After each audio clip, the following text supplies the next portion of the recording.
the LumaScape of AI providers for every task that's possibly available for an agency or a brand marketer is just incredible and overwhelming. And so people don't know where to start. Some of the challenge that I think we have too is we're at the beginning of that wave where everyone is racing to build the next great big mousetrap and take advantage of the opportunity that exists. But there's now confusion as a result of that. And so people aren't sure, what do I need? And it prevents them sometimes from making a decision because there's 17,000 options instead of like one or two.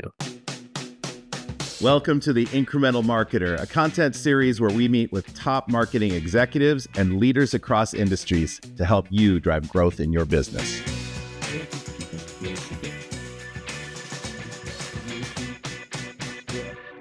Welcome to the Incremental Marketer. And yes, you can kick it. Today's guest is Nick Jezarian, a media and marketing leader who spent more than 2 decades shaping how brands show up in culture. Nick is the founder of Dimehouse, where he helps brands, agencies, and platforms invest smarter, measure better, and build the media and marketing capabilities they need to thrive. Before launching Dimehouse, Nick led media transformation at Kraft Heinz, building an in-house media organization across 25 brands and redesigning their ad tech and measurement roadmap. Prior to that, he helped steer strategy, media, and effectiveness at Target, led digital and content initiatives at Coca-Cola, and built integrated programs at some of the industry's most iconic agencies. And in this episode, we'll dig into what modern brand marketing really looks like, how to measure long-term impact when it's time to invest, and how the best brands connect creativity, culture, and measurement to drive growth.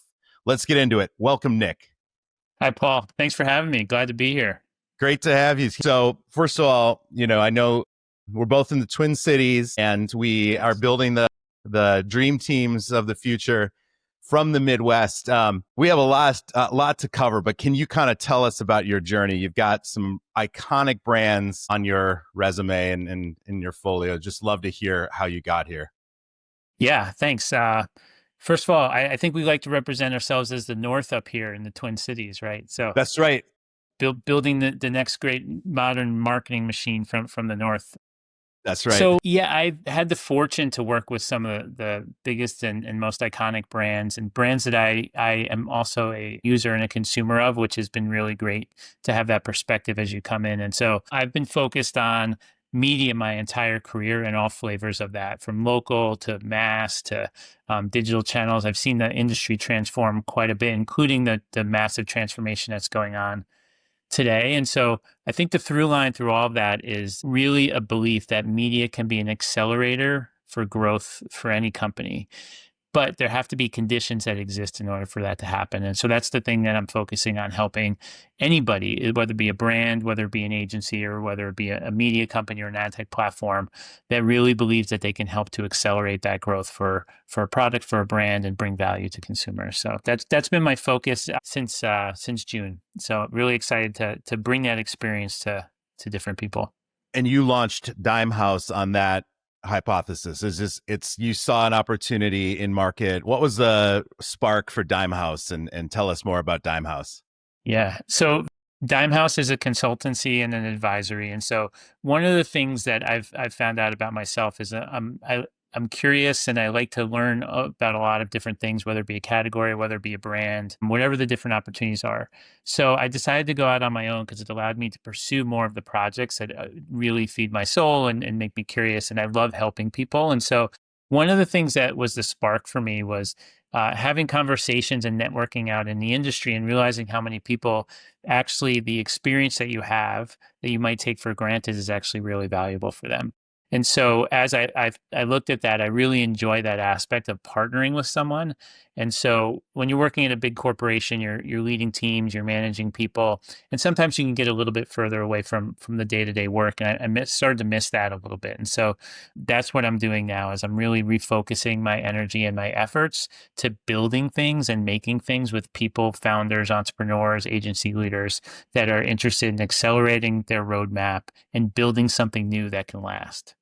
And you've got a bit in every category, I understand, from brands, from agencies, like you said, platforms. How do the three of them work together? And your expertise spans all three. So how do you advise differently, or is it the same? Yeah, well, I think I do. I do think I bring a unique perspective because I have agency experience, I've got some publisher side experience, and then I have brand side experience. And so I've sort of experienced all, I like to say, three sides of the desk in that space. And so one of the things that I found was that information is the thing and the driver that really helps to get to the best work. So my perspective when you were on the agency side was that you weren't always getting all the information you needed from a client. And when you did get information, it was kind of your currency. You didn't always know what can I share, what is proprietary. And so there was a little bit of lack of clarity on how to actually brief then media partners or tech partners or data partners and things like that around the business. And so then when you go to the vendor side, the challenge is if I don't have the information, if I don't have real clarity on the problem you're trying to solve, it's difficult for me to build a really lasting solution. And all I really want is a quick yes or a quick no. And so when I can't get that level of feedback or I don't have the right information to build a solution, that becomes a problem. That Then makes when I sense. went to the brand side, I realized we're sitting on so much information that we can actually feed this ecosystem and really make and create great solutions. So that's been a focus as well as bringing together and making sure that everybody has the information they need and not overload it because we can do that too and put too much noise in the system there to be able to build the best solutions to drive the growth of the brand, which ultimately is what it came down to, right? Like the agency is helping to build campaigns and ideas and platforms for the brand to go and build. And then the ecosystem of the vendors and ad tech and data really want to help to feed that and make sure that the narrative is being told and that you were connecting with the right consumers at the right time. And so it all comes down to information and clarity of problem. And getting to the billion-dollar question that we have talked about in many different past meetings, but I'm Yes. really curious to just hear your thoughts on when is the right time to invest in brand. There's a great quote that's attributed to David Ogilvy, the legend. Great marketing only makes a bad product fail faster. And so if you think about that, if you don't have your fundamentals right, if your product isn't in a great place, if your packaging isn't right, if the experience for the consumer isn't right, then talking about it and advertising it is wasted money because all you're going to do is introduce people to an experience that they're not going to be satisfied with. And so that's where I think about when it's time to start investing in your brand. You're investing in your brand from day one, from the time you start to build it, the packaging, the experience you have, who you're distributing it through. If you're distributing it or you're going direct to consumer, what's the experience they have when it shows up in their home? All these things contribute to brand. But if we're talking about brand advertising, I do think you have to have that right and feel really confident in it and make sure consumers will receive some value in the thing that you're putting out in market. And that's when I do believe you're probably in a good position and conditions exist for you to start to talk about it more broadly in the world. I totally understand that, and I just experienced it myself. I think everyone has their own brand love experiences, and it's for me, it's 12 South. They're a partner. They're a great brand, selling great, high rise curve desk peripherals, the Airfly, which is one of the leading products in the travel market. And I just bought my high rise curve, received the package at home. It was beautiful. It was an experience unboxing it. The family now thinks my desk looks much better, and it's a luxury experience. And I now have that as part of the nest of my perception of the brand. That plus, seeing them in the Apple store and going to Chicago and experiencing one of the best retail experiences where they were front and center. It all adds up. So yeah, think about that brand experience. How do you describe what brand is, in the journey? Is it a funnel? Is it a nest? What is that brand value? Well, I do subscribe to the idea that the funnel doesn't exist in the same way that it used to. And so it depends. If your first experience is need something, I need a monitor, I need the curve monitor, or whatever the case may be, you start to search then. So, a search engine or your AI assistant may be the first place that you start to experience different brand expressions for different products. And so it's no longer, let me inspire you, let me tell a big story, and then I push you down the funnel. I do think you have to meet consumers where they are. It sounds like a cliche at this point, but I truly believe that is the case. When your product has that value proposition, how do you know that's working? What are the indicators that is happening? Yeah. That's really good question. In addition to business, I think about there's consumer and there's cultural aspects to it too. And so with the consumer aspect, I look back to the example you just shared about how you got a great new product in your home. Everything from the packaging to how easy it was set up was just on point, and you felt awesome about it, super satisfied. That's going to lead you then to share with other people. And so I think you having a great experience as a consumer and understanding the pain points of a consumer, like maybe they love your product, but the packaging is brutal, or maybe they love your product and they're just so disappointed in you as a brand because it's not compostable packaging, and that's really important to them. Those things matter a lot. And so, business context, are we moving product? The consumer, how are they feeling? And what is the experience they're having with your product? And then in the cultural aspect too, I think you want to think about like how are people talking and expressing their thoughts about your product out in the world. So basic things like social listening is a really good start. But if you start to make it into a place where people are actively talking about you, it's almost like their currency to talk about you. I think that that is a really good place. You know, when I think about is brand working, there's those three elements. So it's business, I think it's consumer, and then I think it's sort of cultural context are three areas I like to look at. Cultural context is so interesting, and it's arguably one of the hardest to quantify. But Mm-hmm. you mentioned social listening, so and Yep. you've done it at major iconic brands. Can you point to experiences where social listening has helped you understand that? And are there tools or approaches that you've used that are you would recommend for our audience to think about at their brand? Yeah. Well, I would say it's getting more and more challenging because where people have conversations is becoming more fragmented as well. And some of the social listening tools that are available, they might only be looking at one channel or two channels. So I think it is threading together the full experience across the board. But I think you also have to balance the volume of conversation that's occurring too, because very easily there could be something that is, let's just say there's something about your product that's irritating to a small group of people. If you react just to that group of people without understanding further context, you could be pulling something that is incredibly valuable for the masses. And so I think you need to figure out how you can balance those things and help those smaller groups solve their problems and be more direct. I have a great example. It's actually not my experience, but one of my favorite ones to talk about in terms of this. And so it involved Reddit. And so it was a tire company that was making tires for a tuner crowd. So someone high performance tires, a very special model that they were able to put on their vehicles. And they were so excited for this new product. They were going to expand into an audience, further into an audience that they already had a really good affinity with. And the tires were just not selling.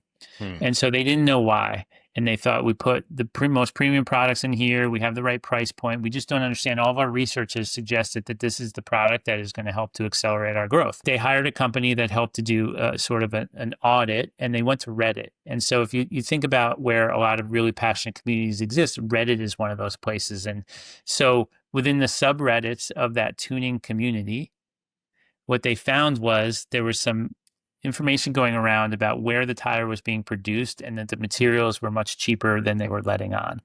And it was misinformation, but it was something that the company realized like this highly influential community and subreddit was talking about this and really disappointed in the company for that.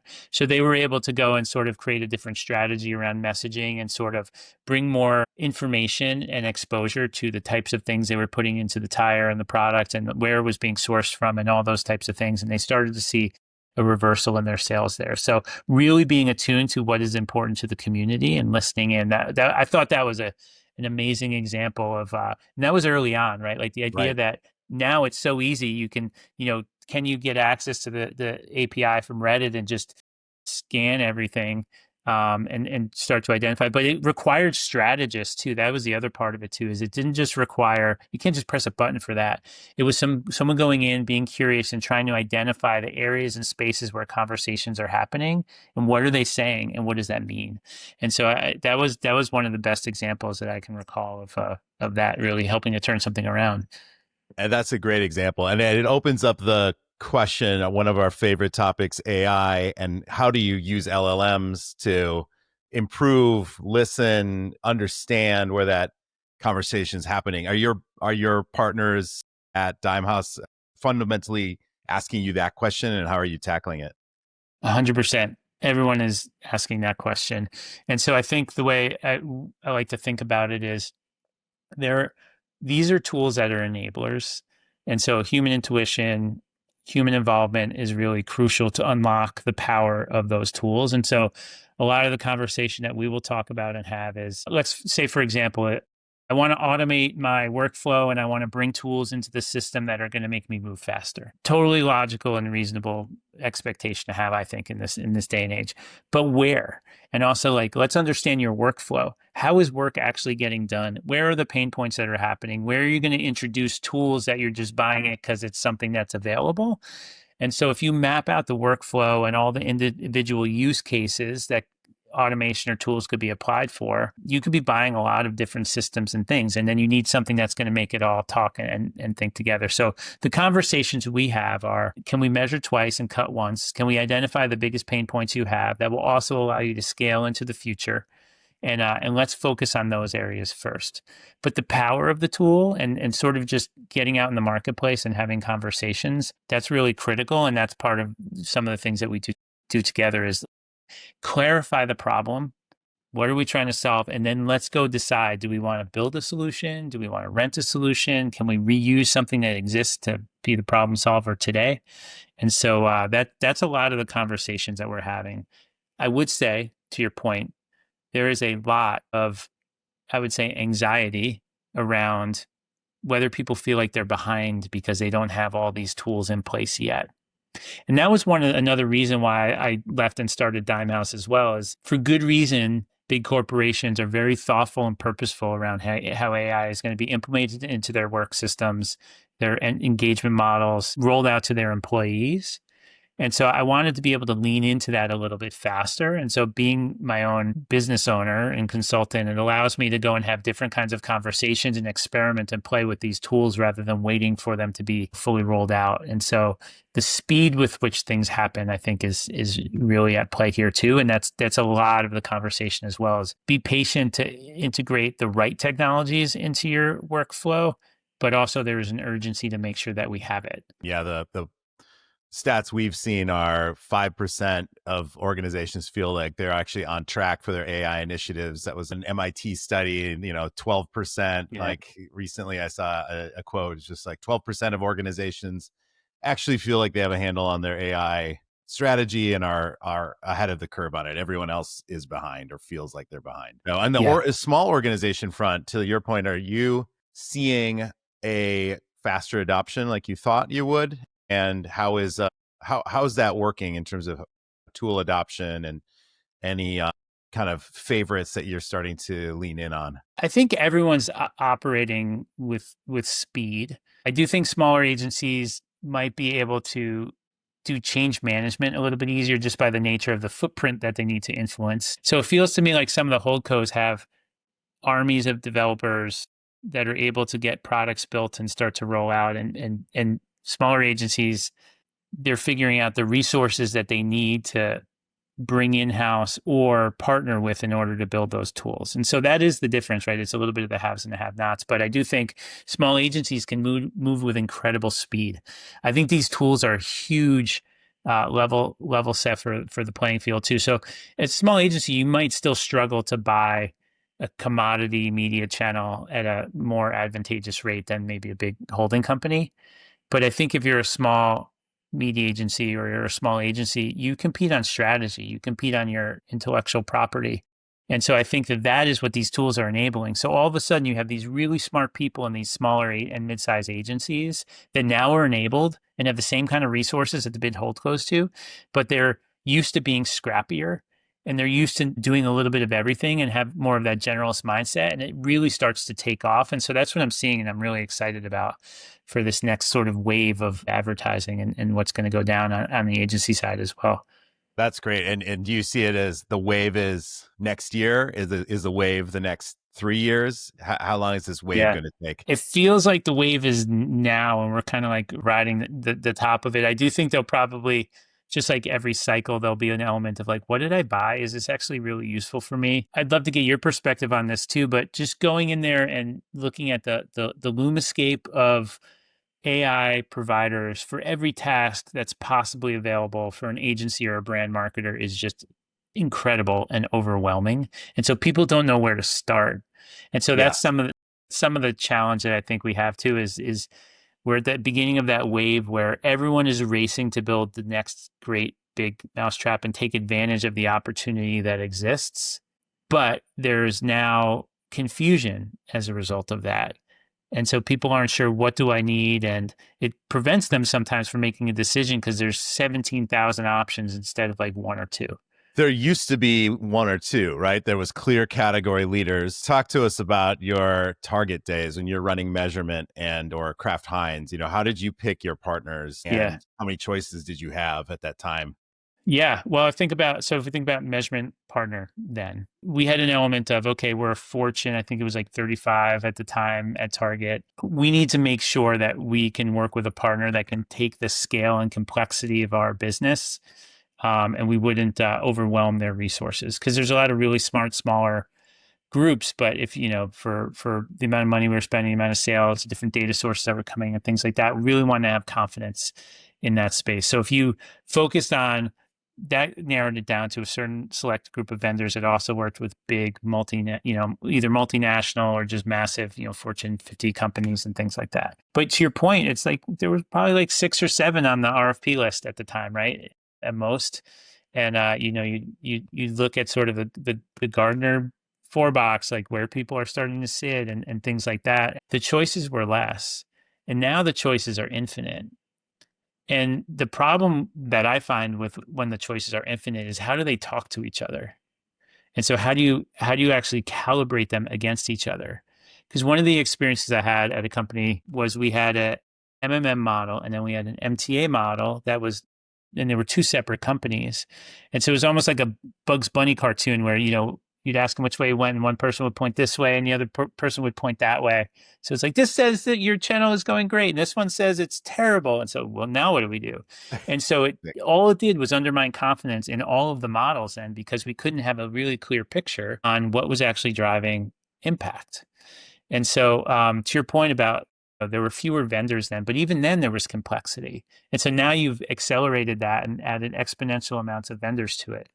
And so being really clear on what you're trying to solve and what vendor can solve that problem, and then going in with that, I think is absolutely critical, because there's so many different ways to solve a problem. And you need to find a partner that has a similar value system, but also methodology on how they think they should be measuring impact, as an example in the measurement space. Many marketers struggle with the complexity of how much data is out there and how do you synthesize it. And then there's this tension between short-term versus long-term brand building.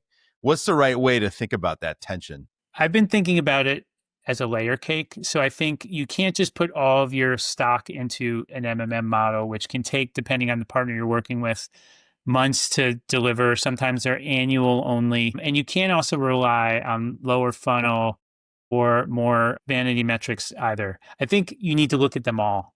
And so I like to think of measurement, really strong measurement, as a bit of a layer cake. And so the bottom layer, I do think, are sort of the fastest moving indicators that you have. They're almost like the diagnostics or the heartbeat of your business. That's where, are we reaching the people we said we were going to reach? Are we doing it efficiently? Are we on pace? What kind of initial performance returns are we seeing around engagement? Things like that. I think the second layer, especially in such a platform-driven world, is you need to have some faster moving leading indicators. So working with platforms, say it's a YouTube. So you're working with YouTube to establish measurement on that platform for the activity that you have. And the way I like to use that is to say, we're not going to compare YouTube measurement versus another platform measurement as much as we're going to say, YouTube, we're grading you against yourself. Are we improving month over month? We need to see progress there. Because if we continue to see progress at a platform level, we would expect to see progress in the third layer, which is the MMM model, or sort of the longer and most strategic indicators that you can get. So these like fast moving diagnostics, faster moving KPIs that you use as proxies on the health of, like, should we be starting to drive impact or see things in our longer moving bigger decision making tool in an MMM, for example. So bringing those two things together are really important.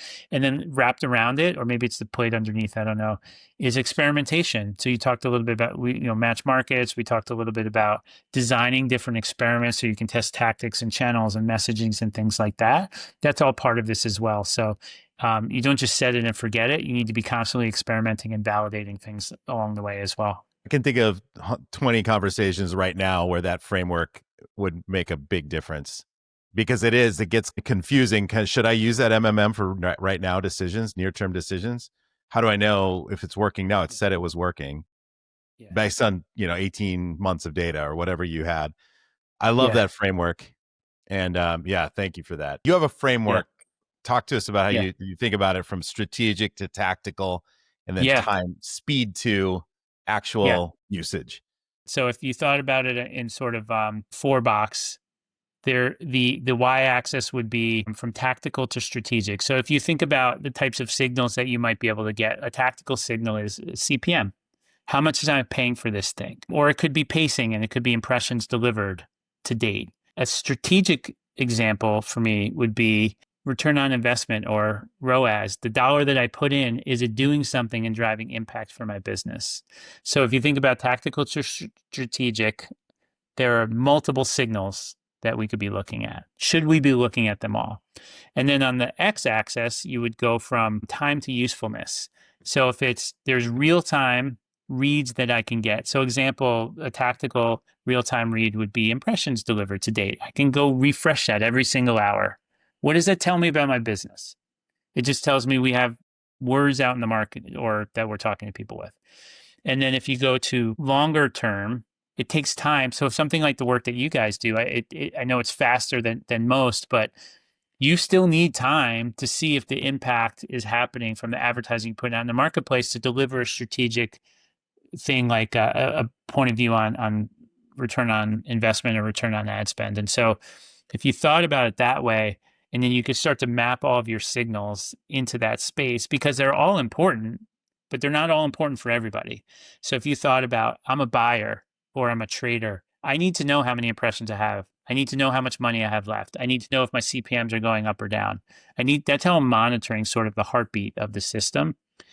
But if I'm a CEO or CMO, I want to know, I'm preparing for a board presentation. I want to tell them that our marketing is working or not. And so I need to have a higher level order of things. And so you can think about that and map to your different stakeholders what's important to them, because you don't want to eliminate things that are going to be really important for people to do their jobs, but you want to have clarity on what signals and what reports should be going where. And that consumption is, as the leader of the group, you know that those elements are being taken care of. You yourself need to know it at a general level, but you also need to be articulating it up. Who's the hardest person to articulate it to in an organization? Is it finance?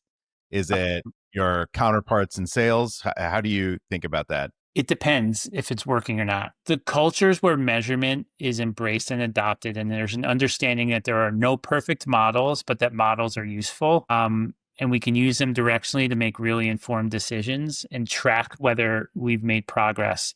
Those cultures are the ones that I think are going to win by leaning into measurement. The cultures where you spend 45 minutes of an hour meeting, reviewing quarterly results, defending the methodology of the model, or confirming what data is in and not in, it's such a distraction that there's this underlying disbelief in whatever the model is saying. So I think there's a little bit of that change management piece. So when you ask like, who is the hardest person to sell to, it depends on the culture. So I've been in cultures where the CFOs are all about it. They're like, I actually want a signal that I can map you to, and I understand that this model is going to give you directional information, but I expect to see improvement. And so you're giving me something to grade you on. So, and you can give me the context behind why things go up or down, but we're going to have a common language now. And so, but then I've been in other places where, CFOs don't believe in the model or the idea of being able to identify and explain sales in the way that it does. And that's going to be a really challenging environment. I would say the hardest people in general are the ones who are making the work. And then if the results aren't saying that the work is good. You're grading is that the agency? Is that the internal team? Who is that stakeholder? I think it depends on the situation. Like, is the business thriving or not? Because oftentimes what we would find is that the agencies might be winning awards on the work, but then the salespeople, the brand managers, the CFO would ask, is it actually translating it into business? Is it translating into volume growth? Is it translating to increased sales? And so it depends on that. I do think the context matters so much to think about that. But again, I go back to the companies that are the best at this are the ones who take the time up front to bring people along and explain the model and what we're going to be doing and have input on like the types of signals we want to measure and put into models before the results actually come out. When you have everybody vested in understanding and you have an informed consumer internally, then it's easy. It's different kind of conversations. It becomes harder as a media because I was a media strategist as well as the measurement lead. So the conversations that were actually harder for me was like, what the hell are you going to do about that? Those were the tougher ones because it wasn't just that simple to go and like change a channel mix and see a result in the next month and things like that. That actually was a little bit where more of the challenges is less. In certain instances, it was less on the results and it was more on the application of the results that starts to become the challenging conversation. I meant to ask you this earlier, and you just have had a fascinating career with these stops at massive big brands, cultural moments, have been shifted by the companies you've worked at. Can you just walk us through the different stops you've made and the different functions and roles you've played at some of these iconic, cultural brands? How did you go through that progression? All started on the agency side. And so when I was growing up in the ad industry in New York, it was every year and a half, you hopped to a new agency, you followed your boss, there was a new account. So I got a lot of different experiences. And so when I look back, I bounced around side by side. I was always chasing something new. I always liked the frenetic experience of a startup type environment. And when you get a new account, it's a startup. You go to a new place, it's a startup. And so I followed my curiosity back and forth there. So I was able to work on multiple categories and different brands and see how different agencies worked. And I remember always going into my boss's office and saying, like, how do we know? Because at the time, measurement wasn't quite as established as it is now, too. How do we know that 75% reach over 4 weeks is the right number? We're saying it with such confidence, but how do we know? And so it felt like there was a lot more art than science in media early on in my career. And so I took that with me as I started to expand and explore. So I left to go chase digital role at an ad agency because I wanted to learn that space because the idea of like making it accountable and being able to actually get a read on whether things were working or not was really exciting to me. Yeah, so enticing, right? You go from this enticing reach measurement to an actual deterministic user journey. It can all be quantified. And it's almost one of the worst disservices that digital advertising did to itself too, is to compare it to mass channels and say, we are accountable. Because then everyone started to chase cost per clicks and short-term returns and like had a more myopic view on things and then hold it accountable. And then when you started to show numbers that say we served 1 million impressions and 1,000 people clicked on it, you're like, that's it? That's terrible, And so seeing click through rates at 0.1% and things like that were all of a sudden almost like undermined it too. It's like, hey, we can hold this accountable and look, it looks kind of ineffective. Right. So it's always, you're missing so much of the story there if it's a quality media buy. Yeah. Right? And like maybe they were exposed to this thing, but then they remembered it when they walked into the store, or the TV ad is the thing that got exposed to next that sort of connected the dots for them and made them look at it more. So that created, I was really interested and inspired by that, but it created more complexity. Then, I had a few stops in my career. I went to the publisher side, but it wasn't until we moved to Atlanta and I landed at Coca-Cola that I got in on that brand side and started to sort of experience a different play there. And what I found was big companies love bringing the outside perspective in. And so they love external point of view. They really value what an agency can bring. And when an agency can provoke a brand, I think it's the best possible relationship you can have. Rather than being transactional and wait for permission and say, hey, you've asked me to execute this. How can you say you've asked for this and we're going to show you that plus 3 other paths? That was the kind of work we would get at Coke that really just opened my mind to also the power of creativity and how everyone would really rally around an idea.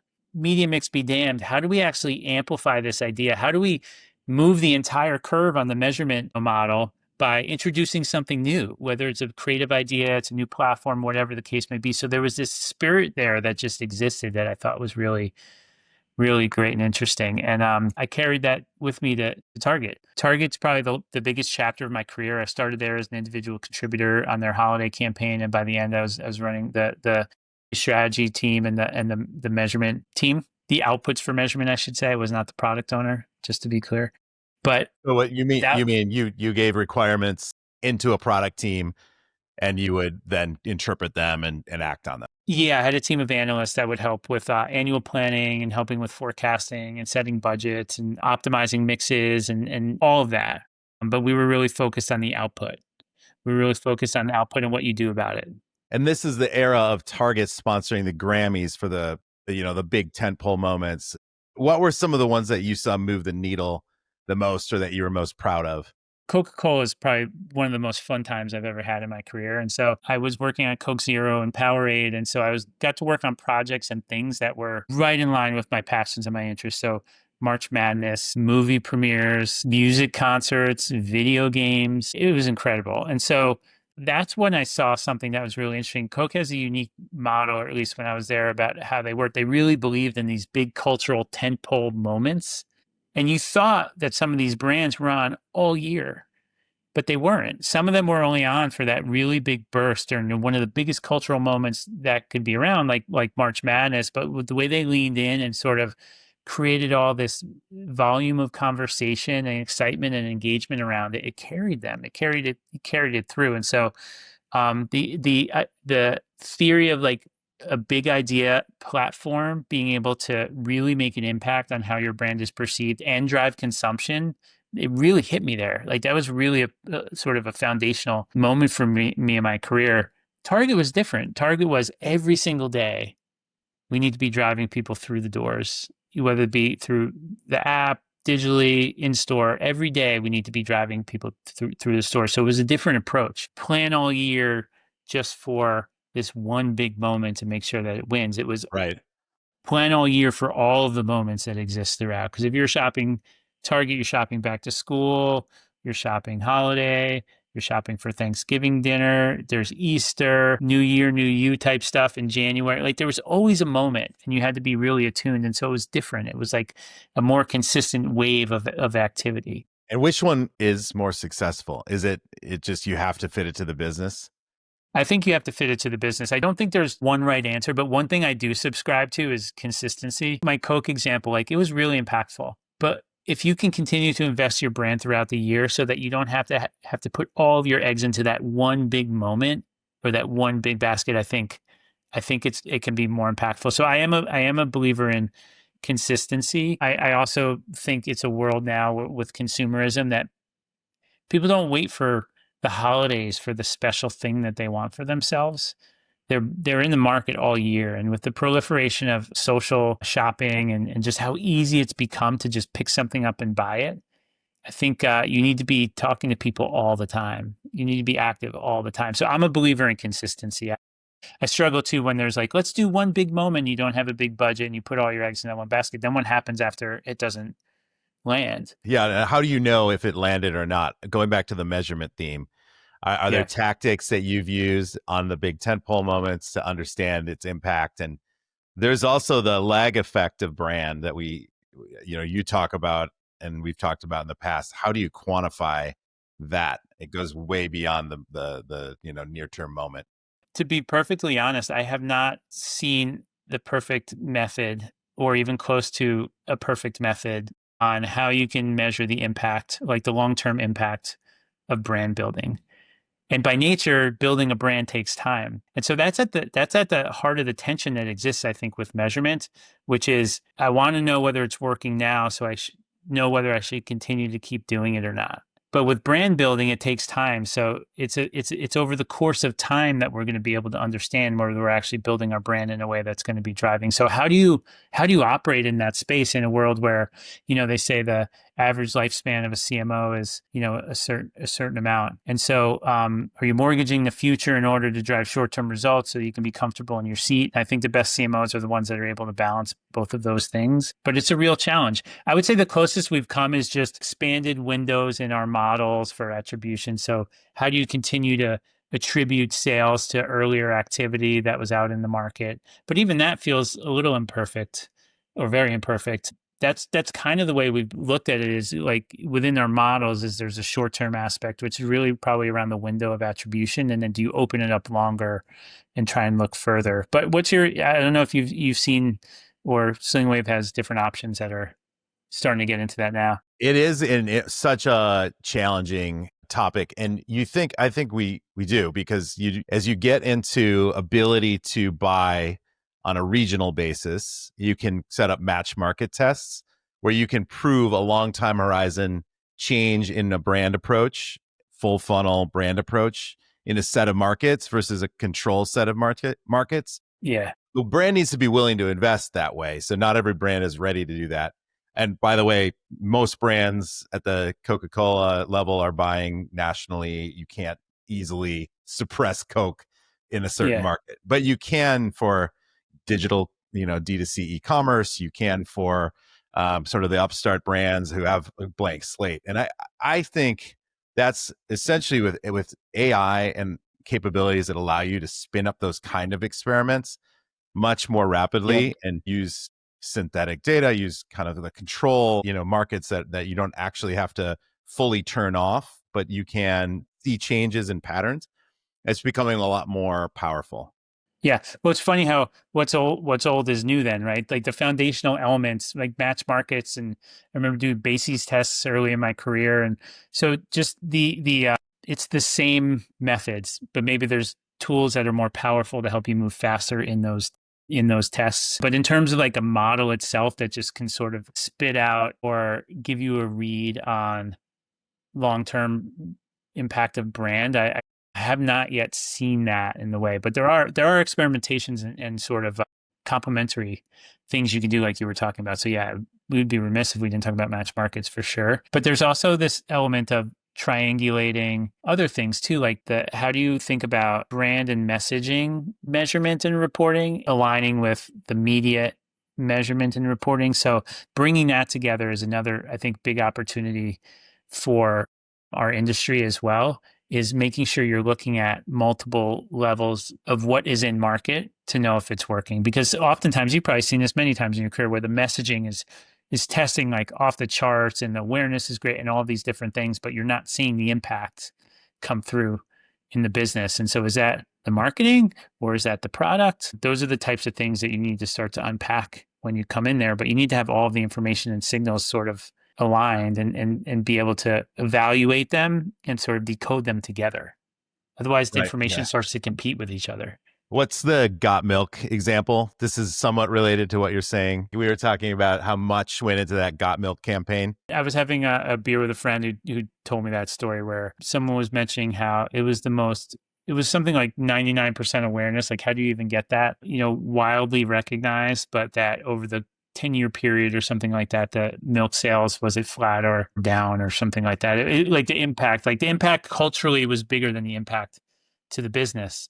But one might argue, as a measurement professional, to that, what would have happened if they didn't market? No one knows, right? There's no counterfactual in this example. You had no ability to know that. And yeah, that in your experience, if you hadn't invested in brand, what does happen? Do you see atrophy? Do you see loss of share? Yeah, doesn't it feel like there's so many of these white papers out in the world where talk about, like, we're about to enter into a recession. The brands that continue to invest through the recession come out on the other side like much better suited. And is that a function of the fact that they're more financially stable and can continue to invest, or is it that they make a bet and they invest? But there's all these papers that show over time brands that have continued to invest in themselves work, yet we still struggle to do that in the moment in real time because we want these instant impacts and instant effects on things, and it becomes a real challenge. Sure. And yeah, it's like a death spiral. If you don't, you see it. We've seen it in models, and decisions that brands decide to make is I have to cut. Then next year's got a lower baseline, and now I have to cut further, and then the following year has a lower baseline. It Yeah, is yeah, it's maybe a survival bias a bit, right? So those brands that were able to succeed kept investing and kept growing, and then everyone else, ends up falling by the wayside. There's a little bit of a debate too that I've had in different companies I've been into, whether is it MMM or is it CMM? Is it media mix modeling or is it commercial mix modeling? And how much of our sales can we start to explain? I do think when you can explain more of the sales and include pricing and promotion and, how many employees were on the floor during this time, what was the weather, the more you can explain the impacts on your sales, I think the better, because that's the reality too. When you look at it, depending on the category, the media investment and the marketing investment could be on the low side, 3% to 5% of the increment or of the attributable sales, which then when you go into the next year becomes part of your foundational base. And so the only way to grow that is to add more sales. Like when you look at the way that the math works, it's really interesting. And one of the things I've joked about with friends before is sometimes as media people, our best work is during the worst times. And so those moments where you say sales are down year over year, but we had increased our media investment, and you start to think, well, what would have happened if we didn't increase our media investment? Would sales have been down twice as much?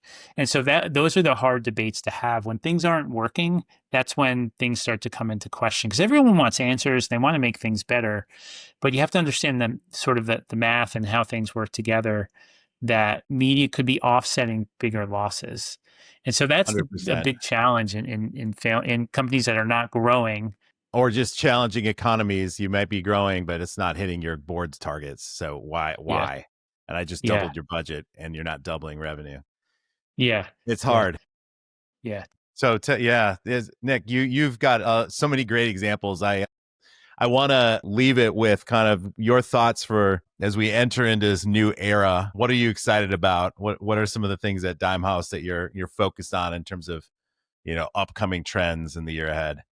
I'm excited about how the tools and technology that are becoming more widely available are going to allow smart, independent strategists and agencies to accelerate how quickly they can work, how much impact they can drive, and just the ideas that are going to come out of it. I'm super excited about that. So for example, when we were talking the other day and I told you about the needs that I have, I'm waiting 3 to 6 months for MMM results to come out. I have a meeting with my CMO in 5 minutes, and I need to know the top 3 takeaways. I can't read through the 70-page PowerPoint and deck that's been produced. How do I get access to this? 5 years ago, it would have been a huge pain point. Now, with what you're building, I have the opportunity to just prompt an agent and say, top 3 trends over the last 3 months that I'm seeing. What are some implications and impacts we should be considering and double click into? I can go in and be more informed, smarter, and I'm spending more of my time on the solutions than I am on how we got there. And so that's really exciting to me, and I'm hoping that continues to accelerate. Great, and we love that. Yeah, Omni Agent and that world is such a game changer. It's like a leapfrog in terms of how we can operate as marketing executives. Yeah. One of the other things that I'm really excited about is I do feel like the technology acceleration that we're seeing is enabling the rise of the generalist again, or the importance of the generalist again. And so I think the ability to see across different channels, understand an entire business, understand business culture, consumer, as we had talked about earlier, is these tools are enabling that. And so I think that the importance of strategy and the generalists that can connect dots across multiple different fronts is going to be more important than ever, as some roles or some tasks and functions start to become more automated. Yeah, that's music to many ears. Thank you, Nick, for bringing us home. How can people get in touch with you? Yeah, you can find me on LinkedIn, Nick Jezarian, or email me, nick@dimehouse.co. And Paul, can I say, did we kick it? Yes, we did. Thank you, Nick. We appreciate it. I like it. Yeah, thank you. And for all our listeners out there, thank you for joining us on today's episode of The Incremental Marketer. Stay tuned for more voices, more lessons, and more proof that incremental moves can drive big growth. If you enjoyed this conversation, don't forget to subscribe, like, and share, and join us for more episodes with the leaders shaping the future of marketing.